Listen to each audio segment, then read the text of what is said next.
No Fala Coach de hoje, eu vou abordar uma discussão de uma matéria que saiu numa grande rede social, ligada à nossa área, educação física, ligada a uma atividade que está muito em voga, o CrossFit.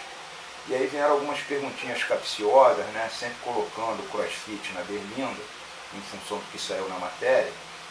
E até minha sócia falou, poxa, lá vem você com aquela polêmica de novo. Mas acho que dentro daquele meu discurso que eu falo para vocês, tenho falado aqui nas várias comunicações que nós temos feito, que professor não é quem ensina, é quem professa publicamente uma fé. Eu tenho que falar aquilo que eu acredito. Faz parte da nossa profissão, faz parte do meu discurso de valorização da profissão. Então vamos lá, vamos tentar colocar a situação aqui para ver se vocês entendem.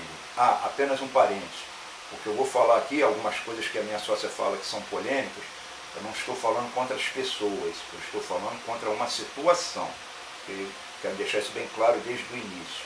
Não são as pessoas que estão envolvidas que eu vou falar, mas sim a situação que a gente tem que pensar. Bom, a matéria fala aqui, parece que é um praticante do CrossFit, em que ele coloca que ele não sabia, extrapolou os limites dele, fez treinamentos de alta intensidade e como consequência disso, ele teve um rompimento de tendões, de musculatura, uma coisa grave, ficou dolorido, não passava dor, e ele foi para a emergência do hospital, porque nem conseguia se mexer, e na emergência foi diagnosticado que ele estava com rabdomiólise. É uma condição muito grave, em que ele está cheio de proteína, assim, simplificando, não sendo muito científico, estava com uma concentração enorme de proteínas no rim que afetava a função renal dele e que essa condição poderia chegar ao óbito. E foi até dito pelos médicos que ele estava tendo muita sorte de ter uma recuperação. O caso dele era gravíssimo. A maior parte das pessoas que chegam lá com essa condição conduzem ao óbito, é conduzida ao óbito. Então a gente já começa a ver a gravidade de uma situação pelo excesso de exercícios. E a gente sabe que o CrossFit tem uma intensidade alta, mas não é atividade. A gente tem que saber periodizar essa atividade. Bom, continuando aqui, ele fala que não tinha consciência dos limites dele, que extrapolou, ele não culpa o CrossFit, ele não culpa o professor, ele só alerta para as pessoas terem maior consciência dos seus limites. E aí vem a minha discussão. Não há nada aqui na matéria dizendo que ele é um profissional de educação física que tinha que ter o conhecimento desta limitação dele. E aí nós vamos pegar lá a lei que regulamenta a nossa profissão, a lei 96/96 de 98, que no seu artigo 3º diz que compete ao profissional de educação física uma série de coisas. E dentro dessa série de coisas, o conhecimento técnico de tudo que se diz relativo à prática de atividade física e esportiva. Eu já ouvi algumas coisas, como eu falei, eu estou criticando a situação, não as pessoas, que dizem que essa lei é burra, porque dá muita amplitude.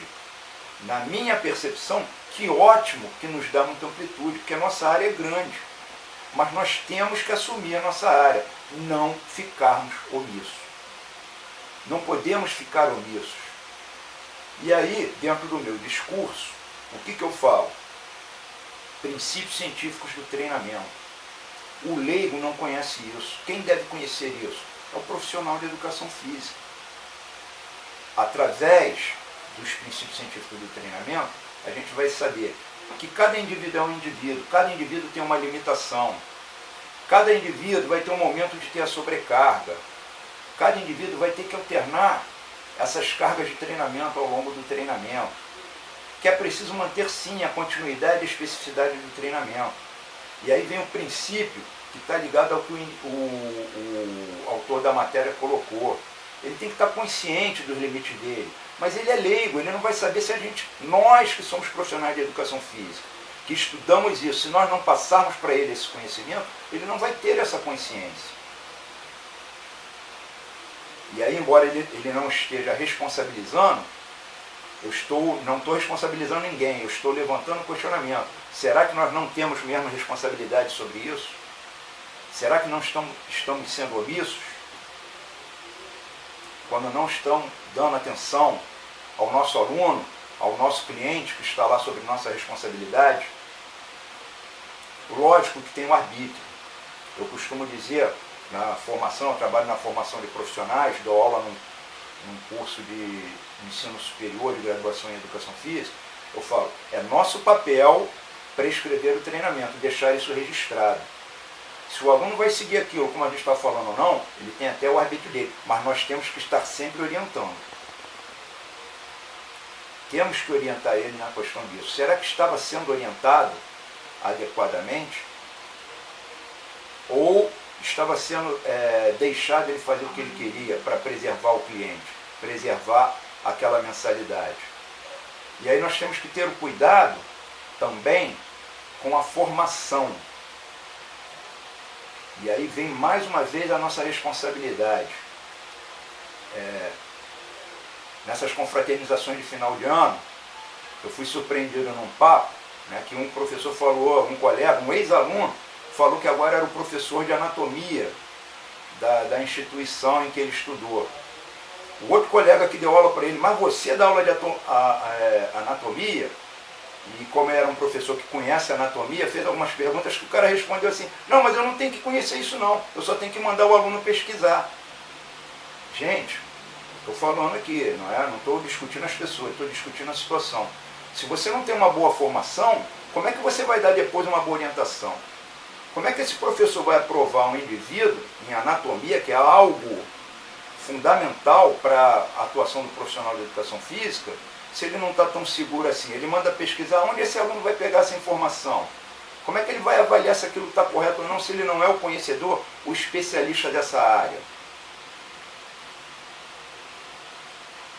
E aí vem um segundo ponto que me leva à discussão.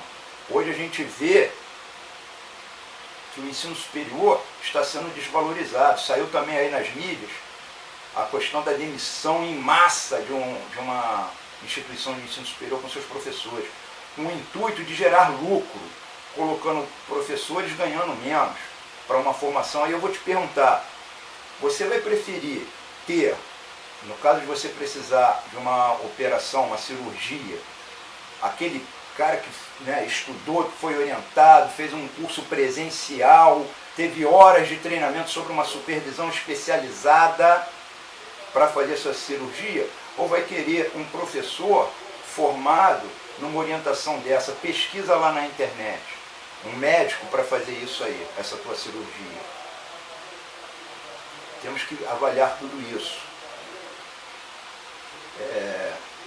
Durante um tempo, eu ouvi no ensino superior, quando eu comecei, não esquenta com essas coisas não, ganha o teu 1 milhão e deixa. Agora, as mesmas pessoas que me falaram isso estão preocupadas de amanhã ou depois serem demitidas. E aí eu vou fazer uma citação para encerrar, o porquê dessa polêmica, até dando uma satisfação à minha sócia, uma citação dos Racionais, uma letra da música dos Racionais. O guerreiro de fé não congela, não fecha com injusto e nunca amarela.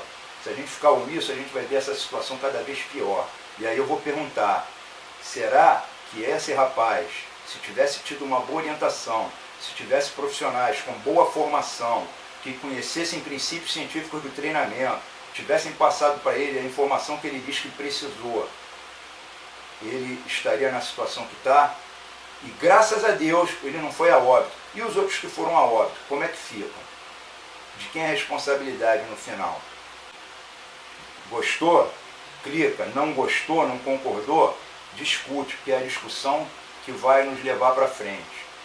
Aguardamos vocês.